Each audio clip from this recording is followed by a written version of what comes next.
মধ্যপ্রাচ্যে যুদ্ধ যেন শেষ হয়েও হচ্ছে না শেষ।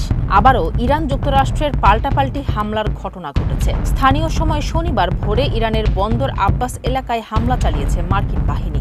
ঘটনার সূত্রপাত হরমুজ প্রণালীতে ইরানের ড্রোন উৎক্ষেপণকে কেন্দ্র করে। মার্কিন সেন্ট্রাল কমান্ড বা সেন্টকমের দাবি, সামুদ্রিক নিরাপত্তার জন্য হুমকি তৈরি করায় ইরানের 4টি ড্রোন ধ্বংস করে তারা। মূলত ইরানের সাথে সমন্বয় ছাড়াই 4টি ট্যাঙ্কার হরমুজ প্রণালী অতিক্রম করতে গেলে আইআরজিসি অভিযান চালায়। এই অভিযানের পাল্টা পদক্ষেপে প্রতিক্রিয়া জানায় মার্কিন বাহিনী।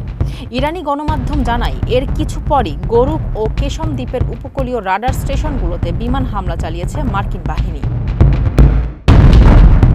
এই হামলার পর চুপ থাকেনি তেহরানও। মার্কিন আগ্রাসনের প্রতিশোধ নিতে কুয়েত ও বাহরাইনে মার্কিন সামরিক ঘাঁটি লক্ষ্য করে 7টি ব্যালিস্টিক ক্ষেপণাস্ত্র নিক্ষেপ করে ইসলামিক রেভলিউশনারি গার্ড বা আইআরজিসি। তবে পেন্টাগন জানিয়েছে, ইরানের ছোড়া 7টি ক্ষেপণাস্ত্রের মধ্যে 6টিকেই প্যাট্রিয়ট এয়ার ডিফেন্স সিস্টেমের মাধ্যমে মাঝ আকাশে ধ্বংস করা হয়েছে এবং একটি লক্ষ্যভ্রষ্ট হয়েছে। এই হামলায় কোনো মার্কিন বা মিত্র বাহিনীর সদস্য হতাহত হয়নি।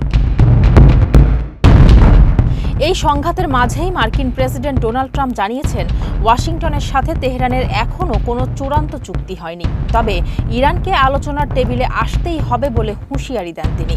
তবে এনবিসি নিউজকে দেয়া এই সাক্ষাৎকারে ইরানিরা অত্যন্ত গর্বিত ও শক্তিশালী জাতি বলেও মন্তব্য করেন ট্রাম্প। ইরানিরা অত্যন্ত শক্তিশালী এবং গর্বিত জাতি, তাই এখনও কোনো চুক্তি হয়নি। তবে তাদের পারমাণবিক ইস্যুতে চুক্তিতে আসতেই হবে, সেটি আলোচনার টেবিলে হোক কিংবা কঠিন সামরিক পন্থায়। মার্কিন অভিযানের মুখে তাদের সামরিক সক্ষমতা এখন অনেকটাই দুর্বল।